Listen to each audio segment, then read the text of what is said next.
This is the time of the year we're always wondering when the wheels are going to come off the wagon in weather, right? When are we going to get that first shot of Arctic air? When are we going to get some slippery roads across the area? And, you know, for the folks down in northern Pennsylvania, for the folks in the southern tier of New York State, we're going to have to watch this one. It looks like we're going to have that storm track that's going to be cutting through central PA out towards the northeast there. So we think that the impact in western New York is going to be pretty low at this point. We are going to see a little bit of wet snow mix in for Thanksgiving Day and maybe even early Thanksgiving morning. But the moderate impact and maybe a higher impact is going to be down in the Poconos, down towards Williamsport, Scranton, some of those areas down to the southeast. So if you're traveling towards Binghamton, or if you know some family or friends that are traveling down that direction, just give them a heads up, because that's likely where all the snow, or at least the accumulating snow, is going to fall. And it's in that 3 to 6 inch range for a lot of those spots. Maybe some of the higher elevations do a little bit better than that. But Rochester is really kind of on the periphery of this. We're really on the edge of it.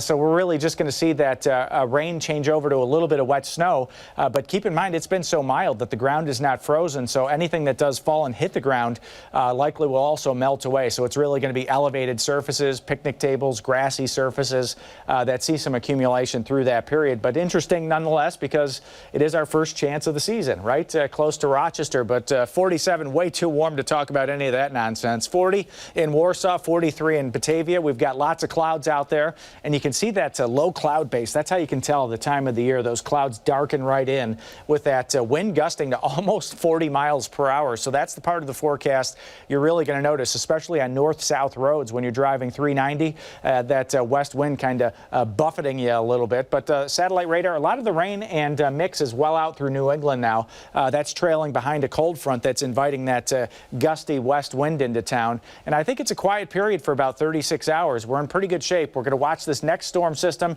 that starts to move towards western New York. And there's some of the snow breaking out. Again, northern Pennsylvania, areas to the south of Rochester, already by lunchtime on Thursday. A lot of that is out of the picture. But we're going to have to watch this into the weekend. This is going to be Saturday, Sunday. Already some winter storm watches south of Buffalo through that stretch. So if you have to take the 90 this weekend, Saturday or Sunday, there is going to be some lake effect snow squalls, some windy weather, and some travel troubles down that direction south of Buffalo. And I know for the Bills game Sunday night, you're probably interested too. Looks like it's going to be one of those real interesting games on TV. But temps in the mid-40s. We're going to drop back through the 40s. That wind continues for us tonight. The forecast back into the low 30s. A little windy, cooler, clearing sky, no big deal. And our 7-day forecast there, Thanksgiving has upper 30s. By Friday, Saturday, Sunday, what we all get is the blustery weather, the colder weather. It's the coldest weather of the season so far. And again, east of Lake Ontario, south of Buffalo, those lake effect snow bands, they're going to be firing up through the course of the weekend.